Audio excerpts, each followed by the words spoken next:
अस्सलाम वालेकुम वरहमतुल्लाहि वबरकातुहू। मैं वजीदुर रहमान एडवोकेट।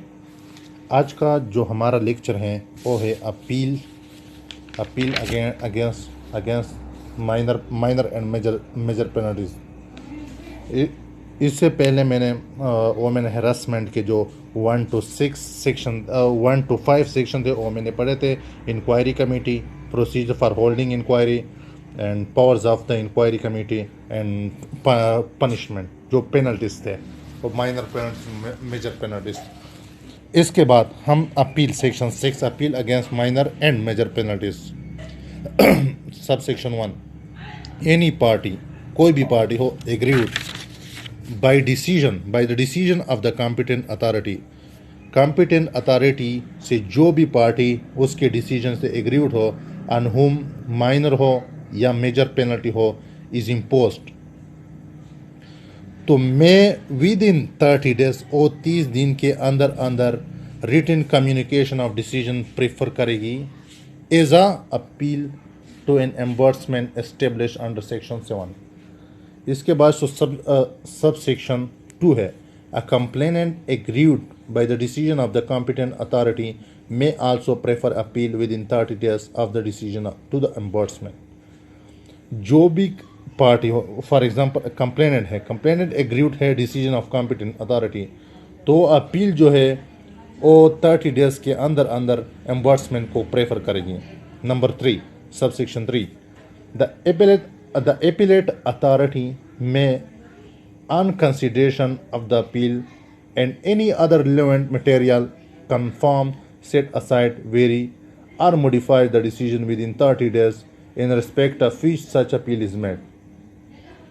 Appellate authority जो है वो अपील को रिलेवेंट मटेरियल के ज़रिए या कंफर्म करेगी या सेट असाइड करेगी या वेरी करेगी, उसमें कुछ तब्दीलियाँ करेगी या मॉडिफाई करेगी the decision within 30 days, 30 दिन के अंदर अंदर, in respect of which appeal is made. It shall communicate the decision to both the parties and the employer. जो भी डिसीजन एम्बर्समेंट कोर्ट ने करना हो तो दोनों पार्टीज के साथ शेयर करेगा, कम्युनिकेट करेगा, या उसके एम्प्लॉयर जो होते उसके साथ। Number 4, until such a time that the ombudsman is appointed, the district court shall have the jurisdiction to hear appeals against the decision of competent authority, and the provision of subsection 1 to 3 shall mutandis apply. Number 5, on the appointment of ombudsman, all appeals pending before the district court shall stand transferred to ombudsman, who may proceed with the case from the stage at which it was pending immediately before such transfer. जब ombudsman court को appoint किया जाता है तो जितने भी district court में appeals pending हो तो सारे के सारे एम्बर्समेंट कोर्ट को ट्रांसफ़र किए जाएंगे और वो उस पर प्रॉपर अपनी फाइंडिंग देगी। Sub section section 7, एम्बर्समेंट, the respective governments shall appoint an ombudsman at the federal or and provincial levels. Government जो होते हैं, रिस्पेक्टिव गवर्नमेंट्स, वो एम्बर्समेंट कोर्ट को फेडरल लेवल तक या प्रोविंशियल लेवल पर उसको अपॉइंट कर सकती हैं। Number subsection 2, a person shall be qualified to be appointed as an ombudsman. Ombudsman के लिए जो भी शख्स हो वो क्वालिफाइड होना चाहिए, who has been a judge of high court और जज ऑफ हाई कोर्ट होना चाहिए, are qualified to be appointed as a जज of high court, as a जज ऑफ हाई कोर्ट, या वो हाई कोर्ट के लिए उसके अपॉइंटमेंट के लिए क्वालिफाई हो, 15 ईयर्स या जितना भी है वो क्वालिफिकेशन उन्होंने पूरा किया हो। The ombudsman may recruit such staff as required to achieve the purpose of this act, and the finances will be provided by the respective government. एम्बर्समेंट जो अपनी मदद के लिए अदर स्टाफ को भी रिक्रूट कर सकती है, अपॉइंट कर सकती हैं। Subsection 8, ombudsman to inquire into complaint, any employ shall have the option to prefer a complaint either to the ombudsman or the inquiry committee.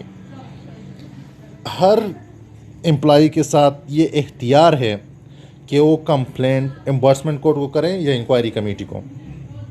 Subsection 2, the ombudsman shall within 3 days of receiving a complaint.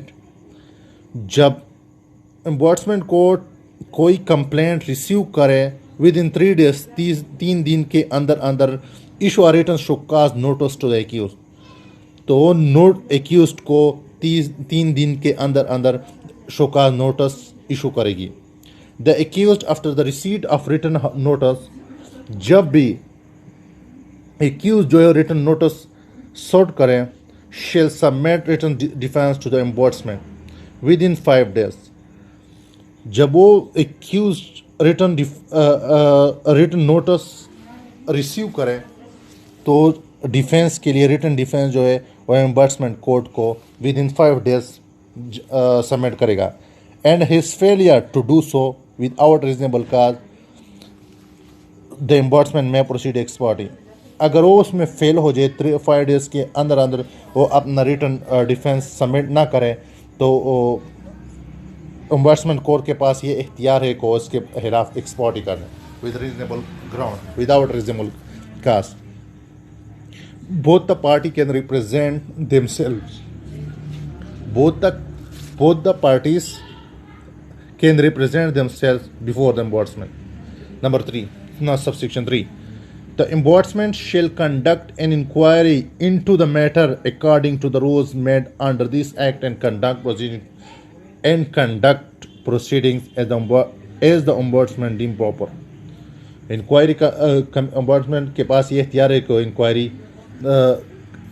Inquiry conduct करे जिस जो भी ये complaint आए उस पर proper proceeding करें।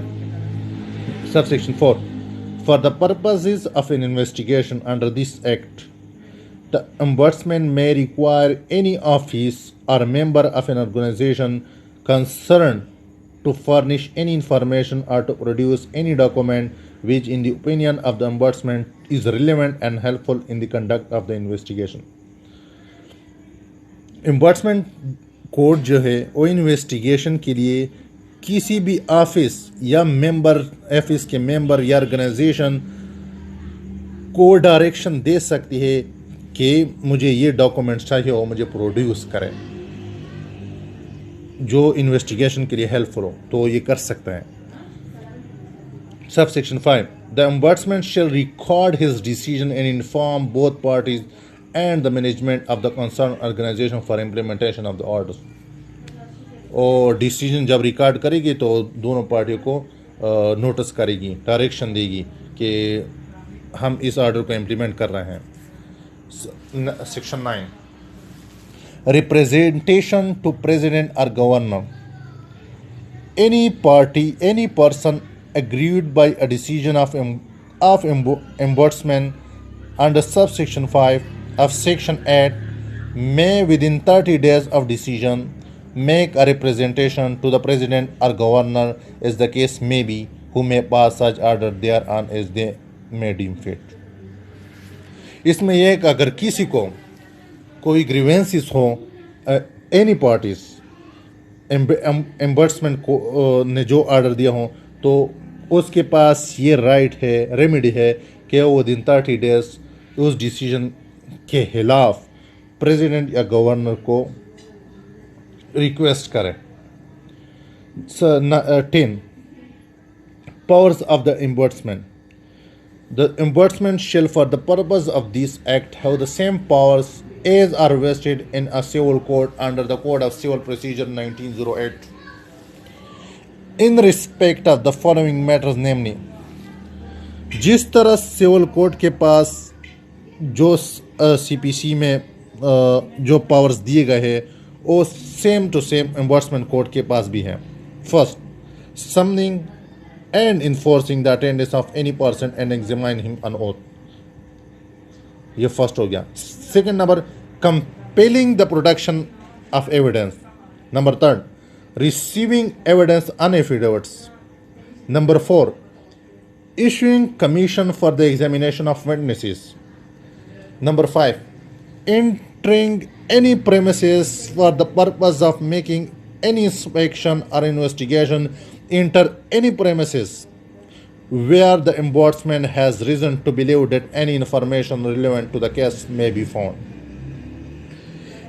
एम्बॉट्समेंट court के पास ये इख्तियार है, ये पावर है कि वो किसी भी प्रेमिसेस में फर्दर इंस्पेक्शन और इन्वेस्टिगेशन वो दाखिल हो सकते हैं। If has a reason to believe, अगर उसको ये यकीन हो that any information relevant to the case may be found, तो उस the ombudsman court has power to enter any premises for the purpose of inspection or investigation if they believe. Number 6, the ombudsman shall have the same powers as the high court has to punish any person for its contempt. ombudsman court के पास same as high court के पास जो powers है जो किसी को punish करते हैं अनकंटेम्प्ट, और पावर उसके पास की भी है। Number subsection 2, ombudsman shall while making the decision on the complaint may impose any of the minor major penalties specified in subsection 4 of section 4. Section 11, responsibility of employer.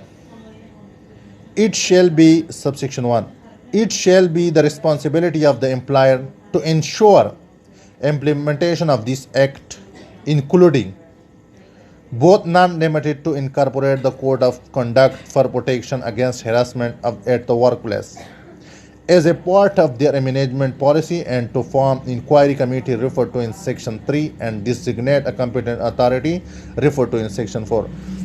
जो चीज़ें मैंने सेक्शन 3 और सेक्शन 4 में कही है, सब यहाँ पर यह बात की जा रही है कि अगर किसी की वर्क प्लेस पे हरासमेंट हो जाए तो किस तरह कंप्लेंट वगैरह करेगी और कंप्यूटर अथॉरिटी किस तरह इंक्वायरी करेगी। 2, subsection 2, the management shall display copies of the code in English as well as in language understood by the majority of employees at conspicuous place in the organization and the workplace within 6 months of the commencement of this act. Management जो है वो shall display all copies of the code in English or in other language if those language is understood by the majority of employees, या conspicuous place पे इसको लगाएगी within 6 months, 60 दिन के अंदर। Number 3, subsection 3, on failure of an employer to comply with the provision of this section, any employee of an organization may file a petition before the district court, and on having been found guilty, the employer shall be liable to fine which may extend to 100 rupees but shall not be less than 25,000 rupees. Section 12, provision of the act in addition to and not in derogation of any other law. The provision of this act shall be in addition to and not in derogation of any other law for the time being in force. Number 13, power to make rules. The federal government may make rules to carry out the purpose of this act. इसी के साथ साथ हमारा harassment on workplace code of conduct for the protection against harassment of women at the workplace ख़त्म होता है। मैं सारे व्यूअर्स से लास्ट में ये रिक्वेस्ट करता हूँ कि मेरे चैनल को सब्सक्राइब करें और इसी के साथ साथ बेल बटन का भी दबाएं ताकि हमारी नई वीडियोस की नोटिफिकेशन आप तक पहुँच जाए। आखिर में एक और रिक्वेस्ट भी करता हूँ कि मैं सारे व्यूअर्स से ये कमेंट लेने की रिक्वेस्ट करता हूँ कि मैं अगला लेक्चर कौन से टॉपिक